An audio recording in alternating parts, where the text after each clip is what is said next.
débuter cette vidéo, je voulais vous parler de mon compte Instagram. On est à plus de 1500 dessus, donc n'hésitez pas évidemment à aller me voir sur ce compte. Et je voulais aussi vous dire que si vous avez besoin justement d'être écouté, si vous vous sentez pas bien, ou vous avez des moments où vous dites zut, il n'y a personne qui est là pour m'écouter, ça peut arriver malheureusement et je le sais.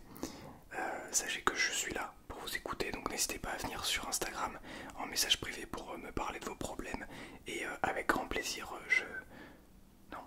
je prendrai avec grand plaisir le temps de vous écouter. Voilà, j'arrive à formuler ma phrase, donc n'hésitez pas, mes DM sont ouverts et voilà, je vous souhaite une très bonne relaxation et une très bonne nuit.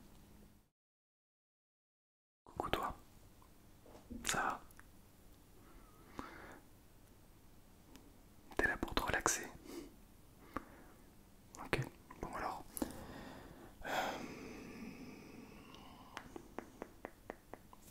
Qu'est-ce que je vais pouvoir faire? Tu me dis que tu veux te relaxer. J'entends regarder un petit peu partout autour, mais je crois que j'ai rien pour te relaxer. Ah si, j'ai un truc. En fait, j'ai pris pour habitude depuis, alors ça va faire maintenant un petit peu plus d'un an et demi. Non, un peu moins d'un an et demi, à peu près un an et demi. J'ai pris pour habitude toutes les semaines de m'ouvrir une petite boîte, tu vois. En fait, mon objectif c'est avec cette boîte, alors l'année dernière j'ai ouvert celle-ci, hein. Je t'offre du bonheur et de la sagesse. Voilà, j'ai tout simplement ouvert toutes les semaines cette boîte. Parce que mon but c'est simplement de pouvoir me relaxer avec des mots. Et puis aussi en fait, avec ces citations, je trouve on a des manières de voir la vie un petit peu différentes à chaque fois. Et donc cette année, j'ouvre ces petits mots de douceur tous les lundis. Donc voilà, c'est parti. On va en prendre un. Attention.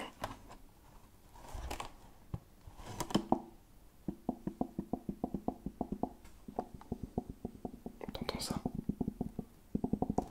C'est marrant. Tiens, un bruit relaxant. Alors, j'ai donc ici le petit mot qu'on va ouvrir ensemble. Le plaisir stable, c'est la sérénité. Le plaisir stable, c'est la sérénité. Très intéressant. De Plotin, je ne sais pas ce que c'est. Je ne sais pas ce que c'est. Je ne sais pas qui c'est. Quelle est cette chose? Le plaisir stable, c'est la sérénité. Je crois que le plaisir stable, c'est le bonheur, tout simplement. En fait, tu vois. Alors attends, je le range juste. Tac. Hop là. Voilà. En fait, si tu veux, pour moi, il y a plein de choses. Il y a beaucoup de choses différentes dans la vie. Et celui qu'on connaît beaucoup, c'est la dopamine. Le plaisir. Tu sais, le genre, t'as cette envie de cette chose. Par exemple, du chocolat, c'est une grosse source, ou le sucre, c'est une grosse source de dopamine, très commune. Mais il y en a beaucoup d'autres évidemment.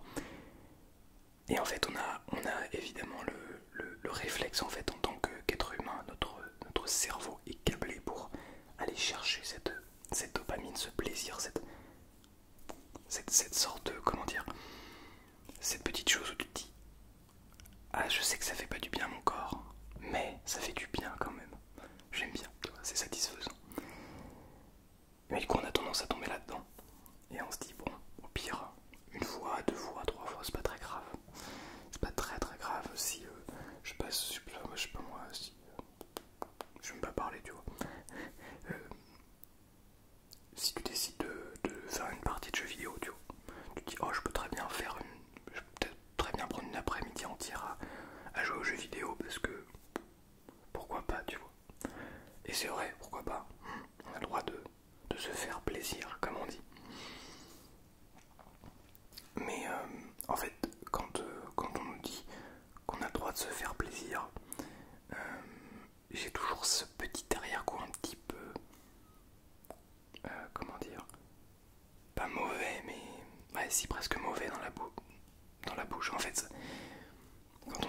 de se faire plaisir un petit peu de temps en temps. J'entends des gens qui sont tout le temps sans arrêt en train de se faire plaisir et qui vont se mentir à eux-mêmes en se disant on a le droit de se faire plaisir de temps en temps. Et au final, ils se font toujours plaisir. Donc oui, je suis d'accord avec le fait qu'il faille de temps en temps se faire plaisir. Parce que de toute façon, on est aussi là pour ça. Et je pense que l'inconfort, alors on va en parler tout le long de la vidéo, vous inquiétez pas, mais parce que j'ai envie d'en parler tout simplement. Mais alors peut-être prenons les choses dans l'ordre. Il existe deux cercles, tu vois. Il y a le cercle vicieux, celui qu'on connaît beaucoup, et il y a le cercle vertueux, qu'on connaît un petit peu moins souvent. Les deux cercles sont hyper importants, hyper intéressants à observer, et sont très très liés, si ce n'est pas connectés en fait. Voilà. Le premier, celui qu'on connaît souvent, le cercle vicieux. Alors, l'exemple le plus basique, c'est pour la vie, hein, on peut prendre ce cercle dans tout. Mais prenons ça par exemple pour la santé. On est, je sais pas moi, on est plutôt, admettons, on est quelqu'un en bonne santé. De manière, là, on arrive, on est quelqu'un en bonne santé. Et là, on tombe dans un cercle vicieux. En fait, le premier déclencheur, il y a un déclencheur qui va nous faire rentrer dans ce cercle vicieux.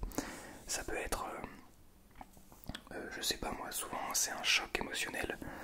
Ça peut être le décès d'un proche, ça peut être une rupture, que ce soit amoureuse, amicale, familiale, une rupture de manière générale. Ça peut aussi être une rupture physique, on peut perdre, je sais pas, l'usage de ses jambes, l'usage de ses bras, etc. etc. Souvent c'est un choc comme ça qui va vraiment faire tomber dans un cercle vicieux. Alors là c'est des cas assez extrêmes. C'est pour vous donner un exemple. Par exemple, je sais pas moi, on va dire un truc plus global, une rupture amoureuse. Voilà, ça arrive à tout le monde. Je pense que même pas à tout le monde, mais pas l'entièreté de l'humanité, c'est ça que je veux dire. Mais ça arrive à quand même très très très grande majorité, on va pas se mentir. Alors à partir de ça, beaucoup réagissent de manière différente. Certains vont aller vers un cercle vertueux, mais d'autres vont aller vers un cercle vicieux. Et donc en fait le cercle vicieux, le déclencheur c'est la rupture. Et à partir de là, on va se dire, de toute façon, je suis un moins que rien, une moins que rien, je ne peux rien faire, donc je vais juste rien faire et je vais me mettre à faire des jeux vidéo, à rester chez moi dans mon canapé, à ne rien faire, etc. etc. Donc premier truc, par exemple, on décide de rester une journée dans son canapé, juste à glander, à ne rien faire. Résultat, sans s'en rendre compte pendant cette journée, étant donné que notre cerveau n'est pas, on va dire, connecté à ce qu'il fait, n'a pas envie d'avancer, n'a pas envie d'apprendre, etc. Et on va aussi, malheureusement, se simplifier la vie dans tous les sens du terme. C'est-à-dire qu'on va aussi décider de manger simplement. On va pas avoir envie de cuisiner, de faire quelque chose de bon, etc. Pour notre corps, non, on va juste manger le premier truc qui est là et qui se mange en deux secondes. Et les choses qui se mangent en 2 secondes, c'est jamais les meilleures choses pour notre organisme, on le sait. Donc on va passer une journée comme ça à manger n'importe quoi. Et on va se mettre à peut-être prendre du poids, parce que cette journée-là, évidemment, elle va se répéter. Et donc au bout de quelques jours, on va prendre du poids, etc. Du coup, comme on sera un petit peu plus lourd, on va moins avoir envie d'aller faire du sport, par exemple. On va en faire de moins en moins souvent. Et comme on fait de moins en moins de sport, eh bien notre corps se sent de plus en plus faible. Et donc on va avoir de moins en moins envie en fait de faire un effort. Et c'est ça le cercle vicieux. Alors on pourrait le développer encore plus, hein. Évidemment, il y a encore beaucoup d'autres étapes. Mais c'est ça le cercle vicieux. Et à partir de là, on peut comprendre. On peut comprendre ce qui se passe. On peut comprendre dans quel mood on est en fait. Et après, c'est infini. Ça peut être infini. On peut en sortir bien sûr. Par contre, c'est difficile, mais on peut en sortir. Difficile, mais absolument pas impossible pour celui ou celle qui en a envie. Vraiment. Très très important de préciser ça. Donc on est dans ce cercle vicieux. On prend de plus en plus de poids, on fait de moins en moins de sport parce que c'est de plus en plus dur, parce qu'on a de moins en moins envie, moins en moins envie, que notre mental est de moins en moins frais, de moins en moins, comment dire, apte au changement en fait, parce qu'on est dans une routine et on est bien. Maintenant, nous, on a envie de passer au cercle vertueux. C'est quoi le cercle vertueux? C'est tout l'inverse en fait. Tu tombes sur la course à pied par exemple. Tu découvres la course à pied, alors tu découvres, tu commences à en faire. Tu te dis je vais courir. Bon, la première fois tu n'aimes pas. Ça c'est assez courant. La première fois tu cours, tu te dis oh c'est chiant, je m'ennuie en fait. À quoi ça sert de juste courir? Mais tu te forces à aller une deuxième fois. Le lendemain, tu retournes courir. Là tu te dis ah, c'était un petit peu moins chiant. Je suis allé un petit peu plus vite, je suis allé un petit peu moins vite, mais j'ai couru plus longtemps, moins longtemps, blablabla. Tu commences à comparer et tout. Mais tu te dis, ah si je vais retourner encore une troisième fois. Puis là tu te dis, mais attends, mais j'ai carrément kiffé. C'était génial. Je suis rentré, je me suis senti un peu fatigué, mais en même temps, en fait, je me suis senti fatigué, mais en même temps apte à tout faire en fait, à conquérir le monde presque. Et là tu te sens trop bien. Excusez-moi pour ce bruit. C'est un trigger que je vous réserve pour la suite de la vidéo. Et donc tu te sens trop bien. Et donc tu continues. Mais puisque tu fais du sport, tu commences à t'entretenir, à courir, etc. Tu vas dire, faut que je mange un peu mieux. Bah oui, parce que tu vas pas manger des McDo alors que tu cours et que tu essaies de t'entretenir physiquement. Donc tu essaies de manger un petit peu mieux. Donc tu manges mieux. Du coup ton cerveau et ton corps se retrouvent encore plus en harmonie avec lui-même. Et il se dit ok, là je me sens beaucoup mieux, je mange bien, je fais du sport. Go se focus à fond sur le taf. Et enfin se focus à fond quand je disais être vraiment à 100% quand je travaille. Et donc tu vas être beaucoup plus productif au taf. Et tu vas kiffer encore plus faire ton taf. Et si t'aimais pas faire ton taf, et bah tu vas aller choisir un autre. Et tu vas avoir la force, le mental pour aller le chercher, cet autre job. Et ça c'est le cercle vertueux. Et quand t'es rentré là-dedans, c'est tellement agréable. En fait, tu cherches plus du tout le plaisir instantané. T'as plus envie de te faire plaisir comme ça sur le court terme. Tu cherches simplement à avoir une santé et un mental et une psychologie assez suffisamment développée pour que tout le restant de tes jours soit tellement agréable, quoi. Par contre, attention, la frontière entre le cercle vicieux et le cercle vertueux, elle est comme ça. Elle est toute petite. Parce que t'es dans un cercle vertueux comme ça. Mais si tu décides de faire une petite pause, allez, tu te dis je vais aller passer une après-midi entière à jouer. Alors soit c'est assumé et il n'y a pas de souci, c'est possible. Et tu peux ne pas retomber dans le cercle vicieux. Là c'est tout à fait possible. Si tu te dis ok, là je décide de taffer, tac tac tac tac tac tac. Une fois que tout ça c'est fait, je sais que mon esprit sera ok et que je pourrais me caler 1 heure ou 2 heures de jeux vidéo, par exemple. C'est un exemple. Donc je pourrais regarder un épisode de ma série, ou 2 ou 3, tu vois. Je pourrais me faire un marathon sur une journée si vraiment j'ai pris énormément d'avance et tout. Et après, évidemment, si c'est assumé, si c'est en accord avec soi-même, aucun souci. Le problème c'est quand on se dit ah, aujourd'hui j'ai un peu la flemme. Ah ouais, mais du coup qu'est-ce qu'on va faire? Ah ben on va pas travailler, on va pas aller courir, je vais rater cette séance, tiens. Bon, tu te dis c'est pas grave, ça arrive. J'en ai pas raté depuis des semaines et des semaines. Et puis le lendemain, bah, oh, c'était tellement agréable.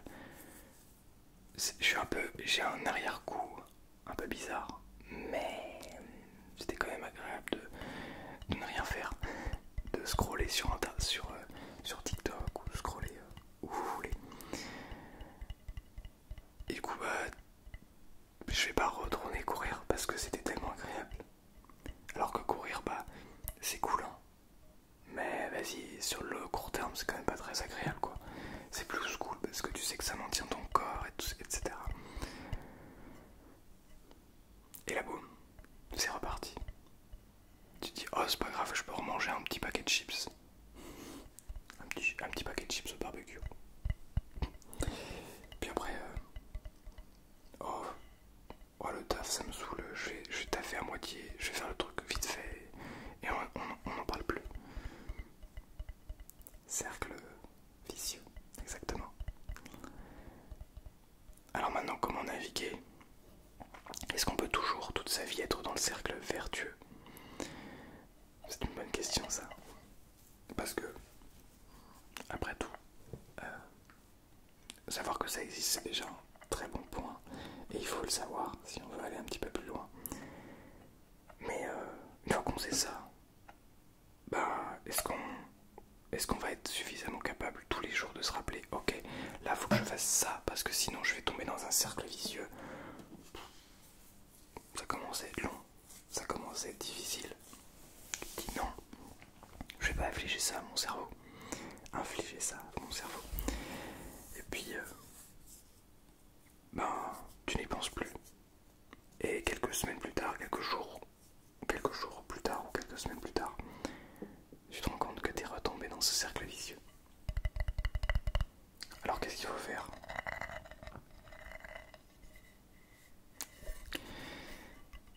Bah, je sais pas s'il y a une recette miracle, pour être tout à fait honnête avec toi. Je sais pas et je suis pas sûr qu'il y ait une recette miracle. Je sais pas dire recette.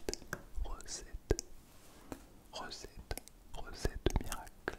Recette miracle. Je pense que ça dépend de chacun en fait.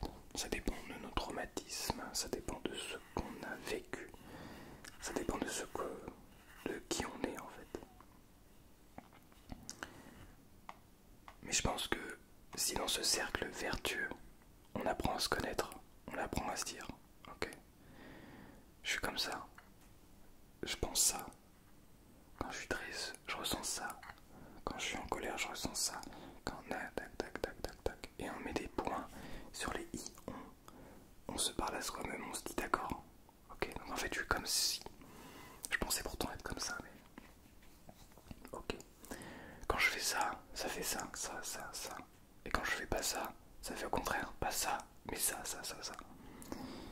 Et être capable de se mettre les choses au clair comme ça, c'est tellement plus facile pour ensuite passer de l'un à l'autre.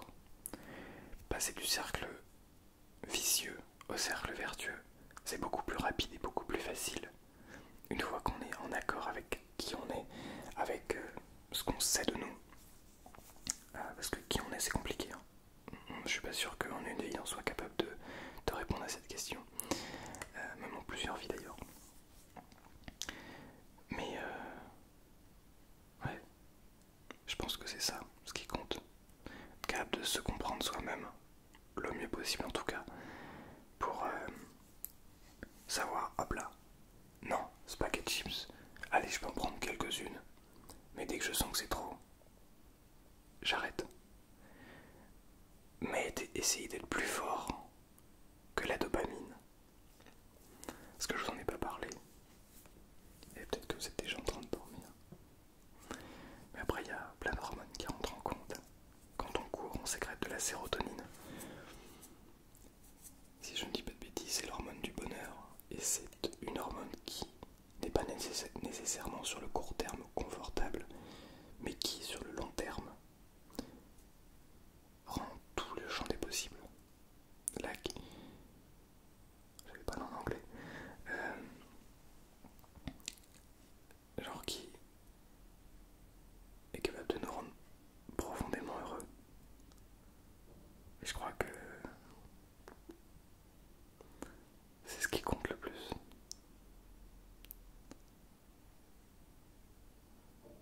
ça, il faut passer par ces phases d'inconfort, par ces moments de doute, ces moments d'échec. Et je crois que c'est difficile, que tout le monde en est capable, mais que de par différentes éducations, entre autres, différents milieux, soit plus difficile pour certaines personnes que pour d'autres. Mais je crois que c'est cet inconfort qui nous forge, qui crée qui l'on est. Et je pense que c'est la morale de cette vidéo.